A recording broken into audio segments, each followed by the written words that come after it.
Hello বন্ধুরা, নাচ drawing একাডেমির আজকের ভিডিওতে তোমাকে স্বাগতম। আশা করি তোমরা সবাই ভালো আছো। আজকে আমরা হাজির হয়েছি আরও একটি নতুন ড্রয়িং ভিডিও নিয়ে। এই ভিডিওতে আমরা দেখাবো কিভাবে তুমি রং পেন্সিল দিয়ে একটি ডাইনোসরের দৃশ্য আঁকবে। তো বন্ধুরা, চলো তাহলে শুরু করি।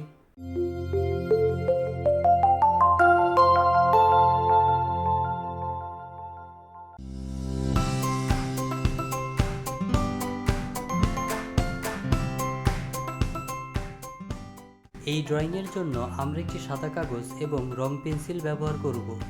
আমরা চেষ্টা করব তোমাদের সহজভাবে আঁকিয়ে দেখানোর, যাতে তোমরা সহজেই আমাদের পদ্ধতিগুলো অনুসরণ করে কিভাবে রং পেন্সিল দিয়ে ড্রয়িং করতে হয় তা শিখে ফেলতে পারো। আশা করি ভিডিওটি তোমাদের অবশ্যই ভালো লাগবে এবং শেষ পর্যন্ত দেখবে। আর হ্যাঁ, লাইক, কমেন্ট এবং শেয়ার করতে ভুলো না। আর সাবস্ক্রাইব না করে থাকলে অবশ্যই সাবস্ক্রাইব করবে।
হ্যালো বন্ধুরা, এতক্ষণ আমাদের সাথে থাকার জন্য আবারও ধন্যবাদ। আশা করি আমাদের ড্রয়িং দেখতে তোমাদের ভালো লাগছে। আমরা চেষ্টা করেছি তোমাদের ভালো কিছু ড্রয়িং শেখানোর। তোমরা কোন ধরনের ড্রয়িং দেখতে পছন্দ করো তা আমাদের কমেন্ট করে জানাতে পারো। আজ বিদায় নিচ্ছি, আগামীকাল নতুন ড্রয়িং নিয়ে হাজির হব ইনশাআল্লাহ। ভালো থেকো, সুস্থ থেকো, আর বেশি বেশি ড্রয়িং প্র্যাকটিস করো। তুমিও একদিন ভালো করবে এই আশা রইল। আল্লাহ হাফেজ।